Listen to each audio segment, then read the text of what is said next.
एक आवेश जब एक आवेश को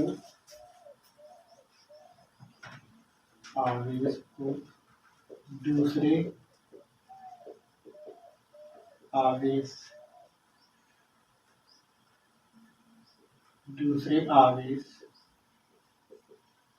के पास रखा जाता है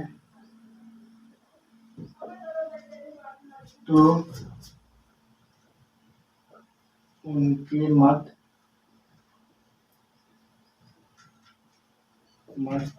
आकर्षण या प्रतिकर्षण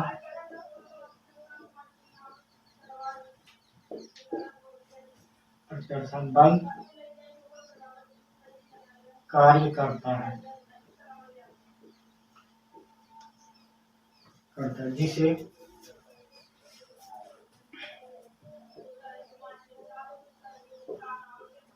स्थिर विद्युत बल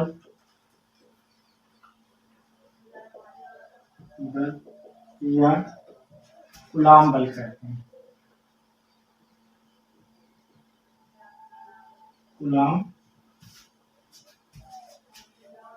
कूलाम बल कहते हैं।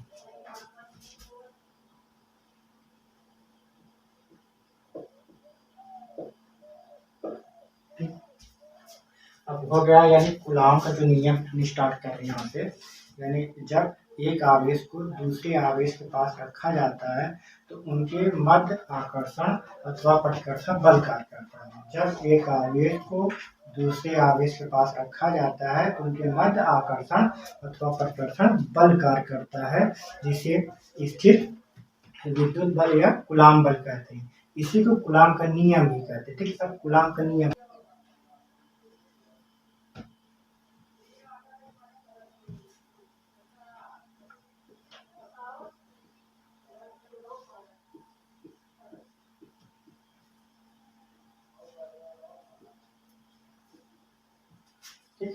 दो आवेश हो गए, यानी ए और बी, और जिन पर आवेश हमारे क्या है, इसे क्या क्या Q1 और Q2।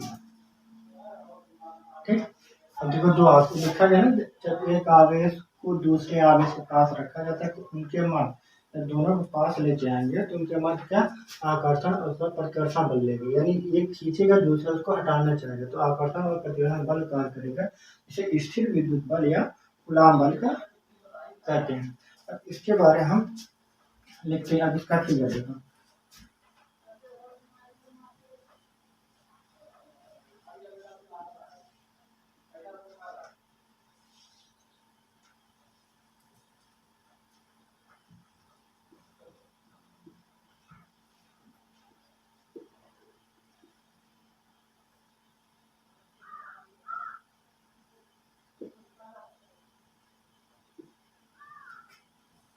दो आवेश हो गए। ठीक, यानी क्या है Q1 व Q2 है।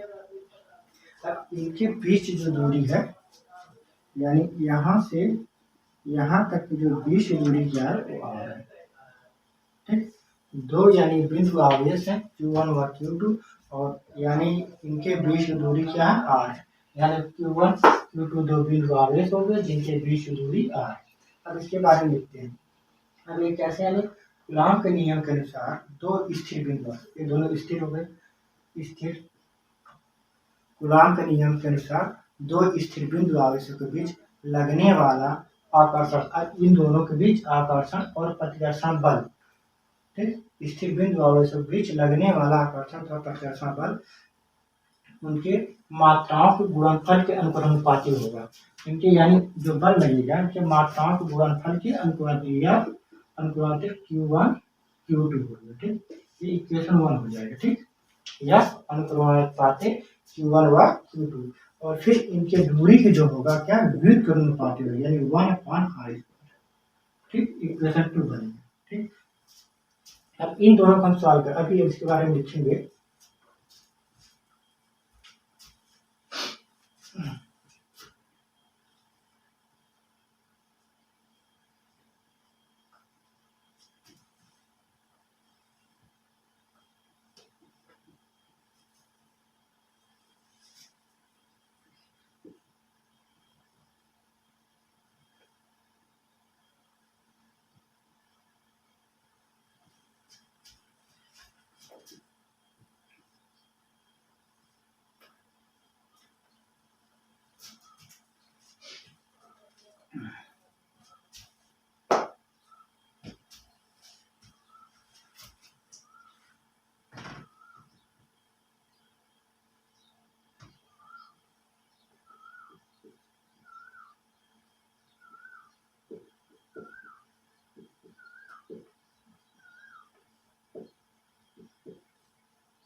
लॉ के नियमानुसार दो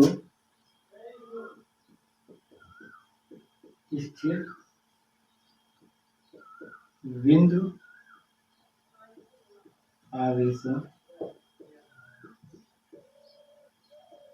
आवेशों के मध्य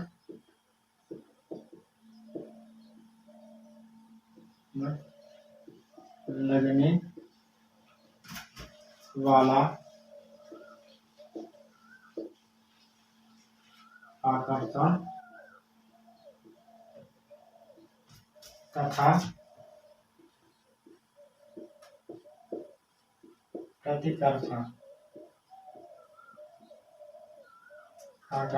प्रतिकर्षण बल दोनों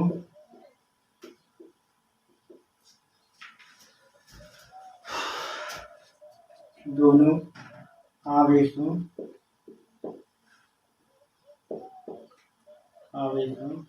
के मात्राओं के गुणनफल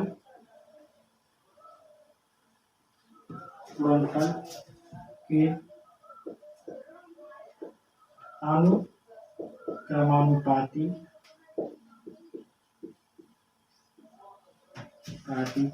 तथा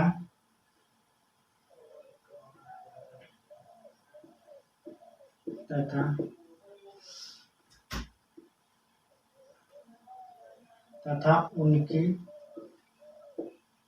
बीच की दूरी के वर्ग के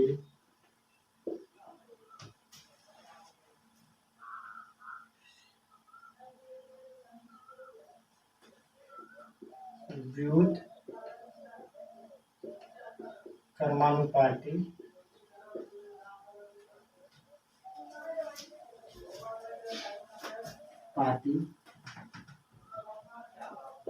होता है। इन दोनों आवेशों को मिलाने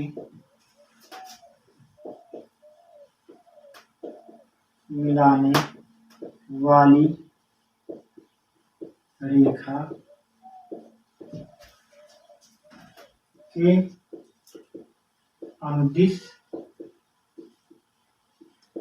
होता है।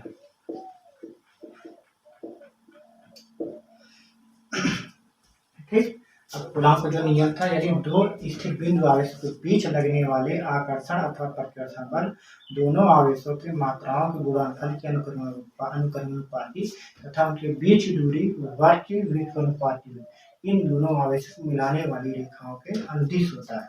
ठीक, यहाँ हमने लिखा ना, यानी देखो यहाँ फिक्स दो स्थिर बिंदु आवेश Q1 Q2 दो स्थिर एक जहाँ फिक्स है, अब आवेश हो गए, फिर इनके मध्य और इन दोनों बीच आकर्षण और प्रतिकर्षण बल लगेगा। दोनों आवेश के बीच यानी आकर्षण और प्रतिकर्षण बल यानी दोनों एक दूसरे को खींचना चाहेंगे।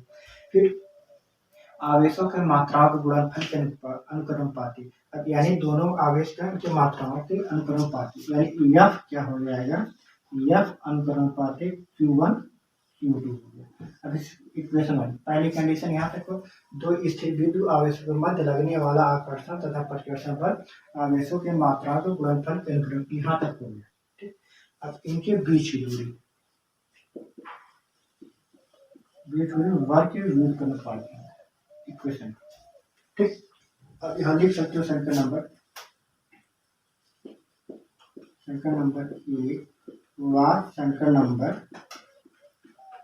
2 से। ठीक, F अनुक्रमानुपाती Q1 Q2 upon R²।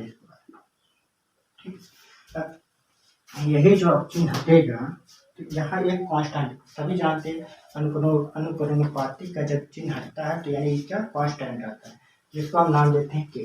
अब यह के बराबर क्या हो गया, Q1 Q2 upon are square. जहां तक यहाँ लिखेंगे, जहां के स्थैतिक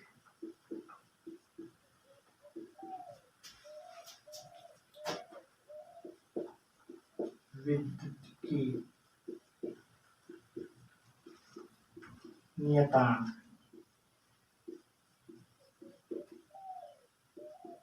ठीक, यह सिंपल से नियतांक है कि इतना, उसका नाम है स्थैतिक विद्युत की नियतांक, इसका नाम क्या समझो के। और जब यह निर्वात अथवा वायु रहेगा, जब निर्वात, इसका मान जो होता है, इसका मान यहाँ लीजिए,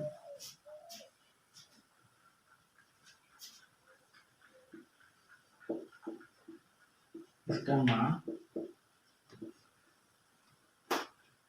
9.0/10⁹ न्यूटन मीटर स्क्वायर प्रति कूलम होता है। ठीक, न्यूटन मीटर स्क्वायर प्रति कूलम होता है। अब ये कहाँ गए, जब दोनों आवेश, यानी ये दोनों आवेश कहाँ रहेंगे, निर्वात अथवा वायु में। जब जब दोनों आवेश निर्वात अथवा वायु में होंगे। यहाँ यह बराबर हो गया 9.0 × 10⁹ Q1 Q2 upon are square. ठीक, और इसका मात्रक किस पर निर्भर होता है, इसका जो मात्रक हमने यहाँ लिखा न्यूटन मीटर स्क्वायर प्रति कूलम स्क्वायर, एक इसके, यानी इन दोनों जो स्थिर विद्युत बल है, यानी दोनों आवेशों के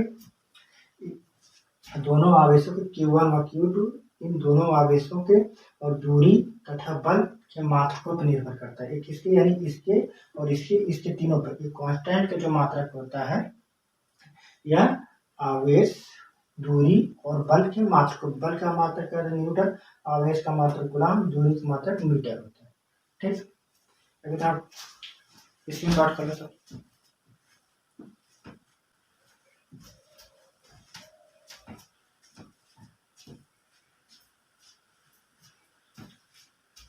जब स्थिर वैद्युत बल में 1 मीटर की दूरी पर एकांक आवेशों पर, ठीक, लगने वाला जो बल है, एकांक आवेशों पर लगने वाले, एक समान आवेशों पर लगने वाले, दोनों आवेश के समान है, स्थिर वैद्युत बल में जब ये निर्वात अथवा वायु में रहेगा, जब निर्वात अथवा वायु में 1 मीटर की दूरी पर दोनों आवेशों, जब दोनों आवेश समान हो, तब वहां भी 1 मीटर रहे, तो इस पर जो बल कार्य करेगा वो कितना 9.0 × 10⁹ होगा। यदि दोनों आवेश निर्वात अथवा वायु में हो तो के का मान 1/4πε0 लिखा जा सकता है।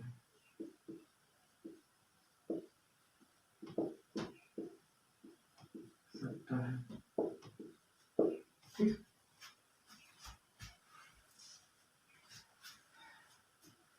अब इसको हमने क्या, जब ये निर्वात तो वायु में रहेगा, तो यानी के का मान 1/4πε0 लिखा जा सकता है। इसी की वैल्यूएशन यहाँ रखेंगे, यह बराबर 1/4πε0 Q1 Q2 upon are square.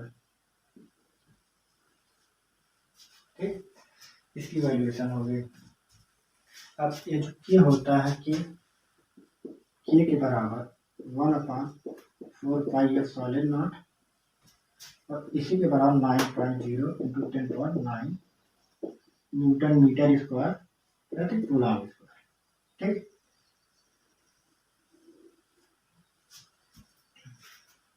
इतना। अब हमें ये सॉलिड नॉट का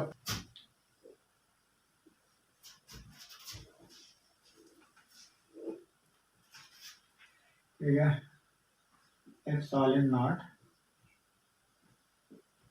का मान, एक सॉलिड नॉट का मान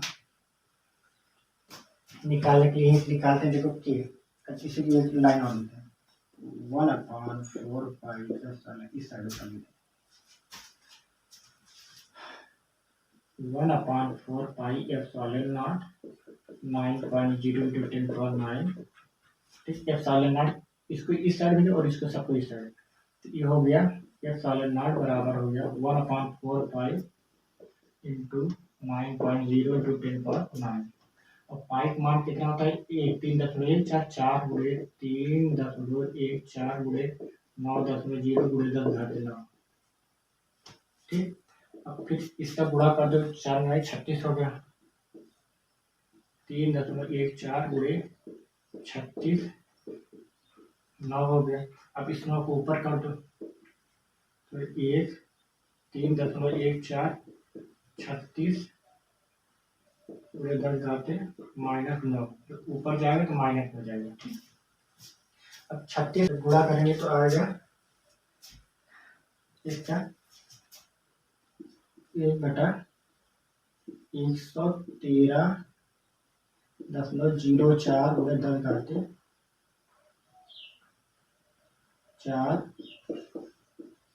अब इसमें जब भाग करेंगे तो 0.00886 गुणे 10⁻⁹ इतना आएगा। जब दशमलव का अपने दाहिने साइड खिसकाएंगे तो यानी माइनस ले रहेगा। ठीक,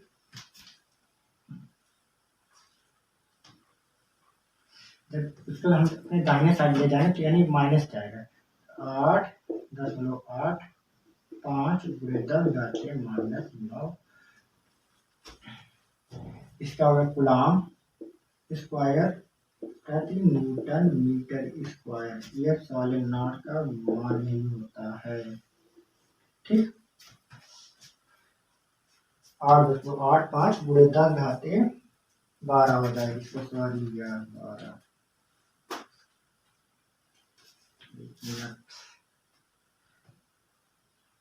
8.85 गुणे 10⁻⁻3 गुणे 10⁻⁻9 बराबर हो गया 8.85 गुणे 10⁻⁻12 मात्रा कूलम स्क्वायर प्रति न्यूटन मीटर स्क्वायर। ये एक सॉलिड नॉट का मान। ठीक, काफी ज्यादा ये पूछता है। अब इसी का बीमा निकालना है।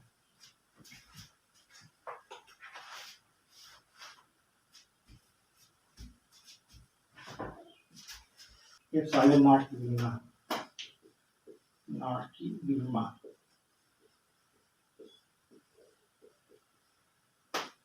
इसकी बीमा निकालना है। देखो पहले फार्मूला क्या था, F बराबर 1/4 pi F solid not Q1 Q2 upon R square. ठीक, अब इसको यहाँ जो बटे इस साइड आए गुणन हो जाएगा नीचे से, तो यह सॉलिड नॉट बराबर 4 पाई और यहाँ जाता है क्या Q1 Q2 upon R square. अब इसको इस साइड में तो बटे हो जाएगा F solid not 1/4 pi Q1 Q2 upon F R square. ठीक, इतना जो हमारा नियतांक होता है इसकी बीमा नहीं होती है, नियतांक। ठीक, 1/4 पाई इसकी बीमा नहीं होती, नो डायमेंशन मेंशनल। ठीक, इसकी बीमा नहीं होती है। अब हमारा बचा क्या क्या, यह सॉलिड नॉट और आवेश का क्या होता है 80। बीमा किसे कहते हैं? किसी भी, हाँ, यानी किसको किसको कहते हैं?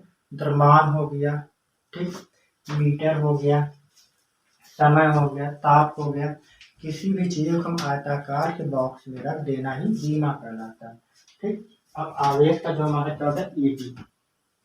ईबी क्या? ईबी अपान क्या करेगा?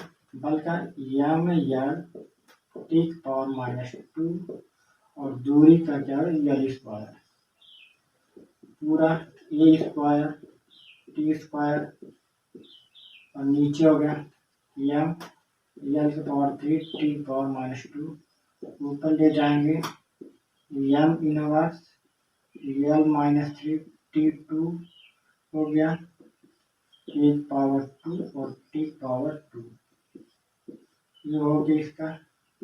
अच्छा तो साथ में यम इनवर्स यल पावर -3 और हो गया टी पावर 4 एक पावर 4। यही यह सॉलिड नॉट की बीमा है, ठीक।